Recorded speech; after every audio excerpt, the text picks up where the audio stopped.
Anandbhai Parghi, doctor આનંદ પારઘીને વિનંતી કરીશ કે પ્લીઝ આવો. ડૉક્ટર આનંદ પારઘી, મોહનભાઈને વિનંતી કરીશ કે એમનું શાલ આપી સન્માન કરશો. ના ના ના, એમનો અલગ જ. પારઘી સાહેબ આપણા મહેમાન છે યાર. આનંદભાઈ આપણા દાતા છે. હા,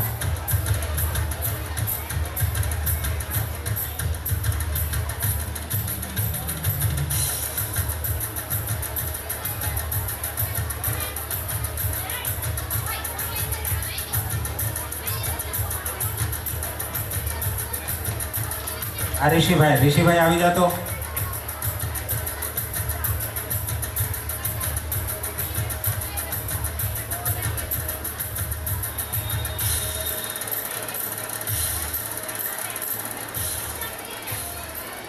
ઋષિ ચાલ આવી જાઓ. આનંદભાઈ પારઘીને વિનંતી કરીશ કે તે હવે સોહનભાઈનું સન્માન લે. હા, સમજાયું? હવે સોહનભાઈનું સન્માન છે એ હવે તમારે લેવાનું. ઋષિના એ અમારા દાતા છે. તમે અમારા ઓ ઋષિ તું આપ તું. હા, પારઘી સાહેબને કહેવાય. પારઘી સાહેબને બસ. આ સોહનભાઈ વતી છે. હવે કેટલા વાગ્યા ભાઈ?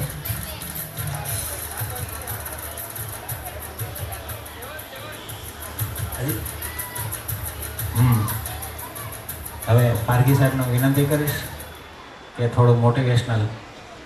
એટલે હું પેલું અમે હમણાં ખાવાના છે એટલે આપણે બાળકોને ભણવા માટેના સન્માન કરવા માટે છે. વડીલોના સન્માન કરીએ છીએ, બધી સારી બાબત છે, પણ ખાસ કરીને છે બાળકો માટે. તો હું અહીંયા જે બધા વડીલો બેઠેલા છે અમુકને ઓળખું છું.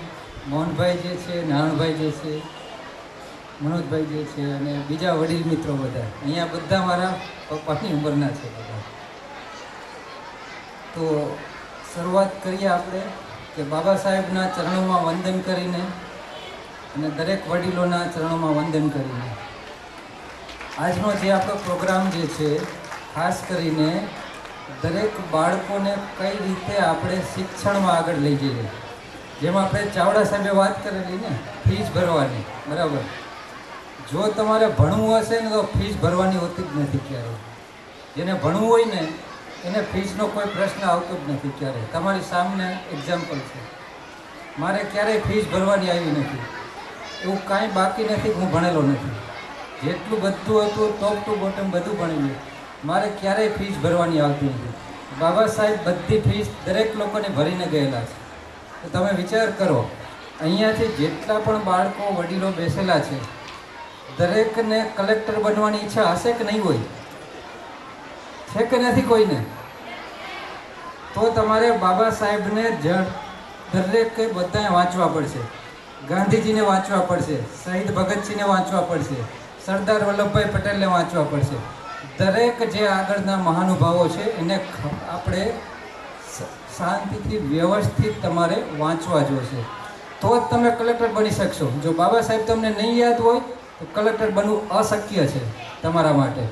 કારણ કે ભારતીય બંધારણ માટે તમને કલેક્ટર બનાવવામાં આવે છે.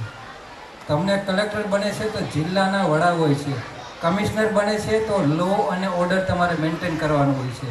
તો આના માટે તમારે જે યુપીએસસીની એક્ઝામ આવે છે તો એક્ઝામ ક્લિયર કરવાની આવે છે. એ એક્ઝામમાં આ બધું જ પૂછવામાં આવે છે કે ભારતીય બંધારણ ક્યારે અમલમાં આવેલું, કેટલા સભ્યો હતા, ભારતીય બંધારણના ઘડવૈયા કોણ હતા, ડ્રાફ્ટિંગ કમિટીના ચેરમેન કોણ હતા, ભારતીય બંધારણ કેટલા દિવસમાં બનેલું હતું, ભારતીય બંધારણ અત્યારે કઈ જગ્યાએ સંગ્રહેલું છે. જે ભારતીય બંધારણ જે છે વિશ્વનું સૌથી લાંબુ હાથેથી લખેલું બંધારણ જે છે અને વિશ્વનું સૌથી બેસ્ટ બંધારણ છે. એટલું તમે વિચાર કરો. આખા વિશ્વમાં હું જ્યારે ફોરેનમાં હતો મેં કેનેડાનું બંધારણ વાંચ્યું, જર્મની, યુએસ, જાપાન, રશિયા, આ બધા બંધારણો કરતાં પણ ભારતીય બંધારણ સર્વશ્રેષ્ઠ છે. તો સર્વશ્રેષ્ઠ જે બંધારણ બનાવેલું ડૉક્ટર B.R. આંબેડકરે. આપણે અત્યારે જોઈએ છીએ તો ઘણા લોકો કહેતા હશે કે જેની પાસે પૈસા હોય એ જ ભણે છે. જો તમારે એન્જિનિયરિંગમાં ભણવાનું આવે છે, જો તમે હોશિયાર હશો તમારે ટ્યુશન ફી 0 છે.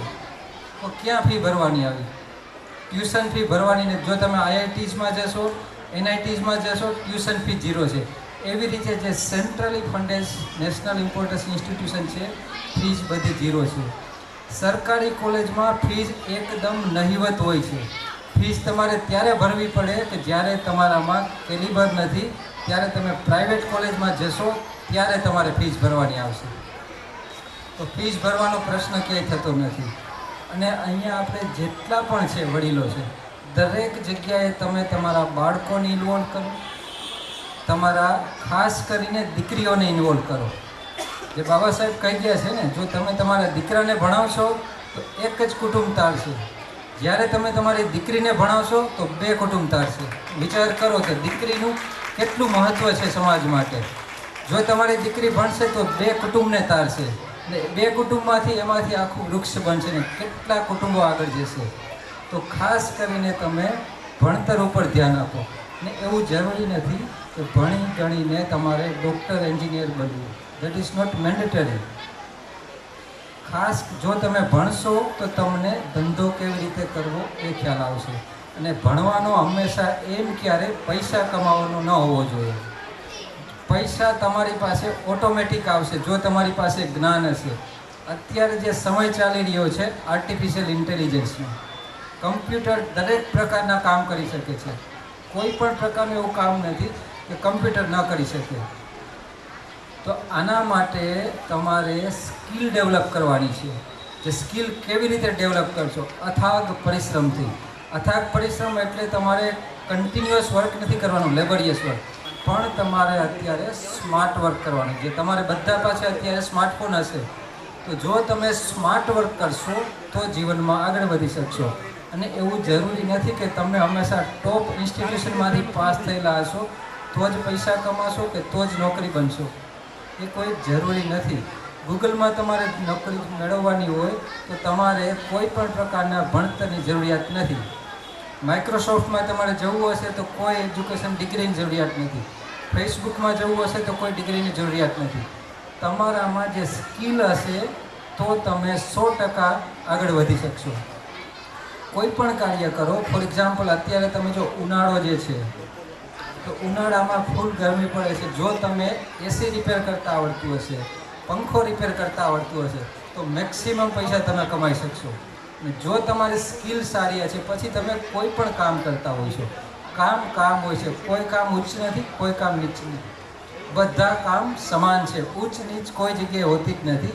કામને કામ તરીકે લેશો અને જો તમે તમારી 100% એનર્જી આપશો તો સફળતા 100% મળશે. અહીંયા જે હું જોઉં છું, જે નાના બાળકો જે છે, તમે જો ભણશો તો અમારી એવી ઈચ્છા છે કે તમને અહીંયા અમે સ્ટેજ ઉપર એક મુખ્ય મહેમાન તરીકે બોલાવવામાં આવીએ છીએ. કે આજે જે તમે યુપીએસસીની એક્ઝામ માટે જો તમે સાંભળેલું છે આજે, તો તમને એટલો ખ્યાલ હોવો જોઈએ કે હવે કલેક્ટર બનવું હોય તો શું કરવું પડે. તો કલેક્ટર બનવા માટે તમારે સારી રીતે 11-12 ધોરણ તમે પાસ કરો. એના પછી તમે કોઈ પણ વિદ્યા શાખામાંથી તમે ગ્રેજ્યુએશન કરો. ગ્રેજ્યુએશન કરો એટલા માટે હવે તમે કલેક્ટરની યુપીએસસી એક્ઝામ માટે એલિજિબલ છો. તો પહેલાં વાર તમે સિલેબસ કમ્પ્લીટ ચેક કરો, પછી તમારી જાતને પ્રિપેર કરો કે કઈ રીતે તમારે આગળ પ્રિપરેશન કરવી. અને એમાં કોઈ વસ્તુ અઘરી પૂછવામાં આવતી નથી. જે યુપીએસસીની એક્ઝામ જે છે એમાં 8 થી 12 ધોરણની ટેક્સ્ટ બુક પૂછવામાં આવે છે ખાલી. અને ગ્રેજ્યુએશનનો એક વિષય, ગ્રેજ્યુએશન માટે તમારે 1 થી 2 વિષય તમારી પાસે પાવરફુલ હોવા જોઈએ. અને બાકી અત્યારે જે દુનિયામાં ચાલી રહ્યું છે કરંટ અફેર, બસ આટલું જ કરવાનું છે. હવે આમાં કઈ વસ્તુ અઘરી છે તમારા માટે? આગળ જે સમય હતો, જે આપણા વડીલો હતા, ત્યારે કોઈ પ્રકારના ફોન નહોતા, ન પ્રોપર લાઇબ્રેરી ફેસિલિટી, ન ન્યૂઝપેપર હતા. ત્યારે ન્યૂઝપેપર વાંચવા માટે સ્પેસિફિકલી કોઈ લાઇબ્રેરીએ જવું પડતું. અત્યારે તમારી પાસે ફ્રી ઓફ કોસ્ટ સ્માર્ટફોનમાં 10 ન્યૂઝપેપર આવી શકે છે. દરેક બુક્સ બધી ફ્રી જ મળે છે. યુટ્યુબ્સ માટે તમને દરેક વસ્તુના વિડીયોઝ મળી રહે છે. તમારે કોઈ પણ કોર્સ કરવો હશે, કોઈ પણ સ્કિલ ડેવલપ કરવી હશે તો દરેક course free of cost available છે. એન્જિનિયરિંગના તમારે કોઈ પણ કોર્સ ભણવા હશે તો તમને ગવર્મેન્ટથી સર્ટિફિકેટ પણ આપવામાં આવશે એ કોર્સ દરેક જગ્યાએ માન્ય છે. NPTELના જે ફ્રી ઓફ કોસ્ટ બધા વિડીયો લેક્ચર અવેલેબલ છે. એમાંથી અમારા જેવા પ્રોફેસરોએ બધા વિડીયોઝ ડેવલપ કરેલા છે. તો જો તમારે ભણવું હશે તો કોઈ તમને રોકી નહીં શકે. બાકી જો તમારે ભણવું નહીં હોય તો તમારી પાસે 1,00,000 બહાના હશે. ભણવા માટે એક જ બહાનું જોઈએ. મારે જો અહીંયા આવવાનું હતું કે એક મેસેજથી હું આવી ગયો. જો મારે નહીં આવવાનું હોય તો મારી પાસે 1,00,000 બહાના હોય. એટલે તમારું નિશાન હંમેશા ઉપર જ હોવું જોઈએ. ખાસ કરીને તમે બાબા સાહેબને ધ્યાનમાં રાખીને આગળ વધશો તો જ થશે. કારણ કે હું તમને અત્યારનું એક રિસન્ટ એક્ઝામ્પલ આપું. IIT બોમ્બેમાં એક છોકરો સુસાઇડ કરી લે છે. શા માટે? કારણ કે એમને ટોર્ચર કરવામાં આવે છે. હવે જ્યારે ત્યાં સુધી એને બાબા સાહેબ વિશે કોઈ ખ્યાલ નહોતો. જ્યારે સુસાઇડ થયો ત્યારે બધાને બાબા સાહેબ યાદ આવ્યા. કારણ કે તમારો કાયદો વ્યવસ્થા આવી. જો તમે કાયદો વ્યવસ્થા નહીં જાણતા હો તો તમે હંમેશા આ રીતે કરશો. ત્યારે કોઈ પણ માણસ સુસાઇડ કરતો નથી, પણ જ્યારે એને તરતા નથી આવડતું ત્યારે એ ડૂબી જાય છે. કારણ કે એનું જે અપબ્રિંગિંગ થાય છે, જે તમારા માતા પિતા, જે તમારો ઉછેર થાય છે, એ ઉછેરમાં જો આ દરેક વસ્તુ શીખવવામાં નથી આવી તો ત્યારે કોઈ પણ પરિસ્થિતિ હોય છે તમે હારી જતા હોવ છો. પણ જો તમને બચપણથી દરેક પરિસ્થિતિઓ માટે પ્રિપેર કરવામાં આવેલા હશે તો કોઈ તમે હારી નહીં શકો. તમે અહીંયા જોયેલું છે, સુરતમાં પણ એક પરમારનો છોકરો MD કરતાં સુસાઇડ કરી ગયેલો. સુસાઇડ હોય કે જે કાંઈ પણ પ્રયત્ન પણ મતલબ એમનું જીવ ગયેલો. તો કહેવાનો મિનિંગ એ છે કે તમે કોઈ પણ સફળતા તો બધા લઈ શકે છે, પણ નિષ્ફળતાને કઈ રીતે આગળ જવું, ધેટ ઇઝ કોલ એજ્યુકેશન. જે તમે જે છો, સત્ય જે વસ્તુ જે છે કે તમને ખ્યાલ આવે કે સાચું અને શું ખોટું, that is call your real education. જો તમને ખ્યાલ નથી આવતો કે શું સાચું છે અને શું ખોટું છે તો કોઈ પણ ડિગ્રી તમે PhD થયેલા હશે તો એને આપણે અભણ કહીએ છીએ.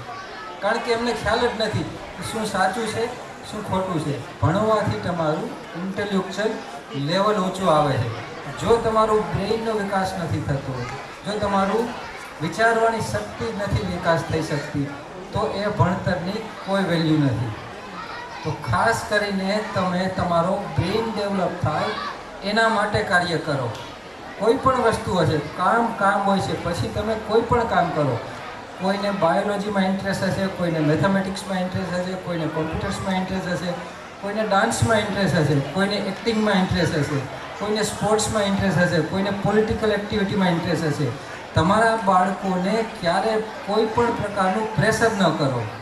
દરેક બાળકમાં કોઈને કોઈ એક સ્કિલ હોય છે, એ સ્કિલને બહાર લઈ આવો અને એ દિશામાં તમે બાળકને આગળ લઈ જશો તો એ બાળક હંમેશા આગળ જશે.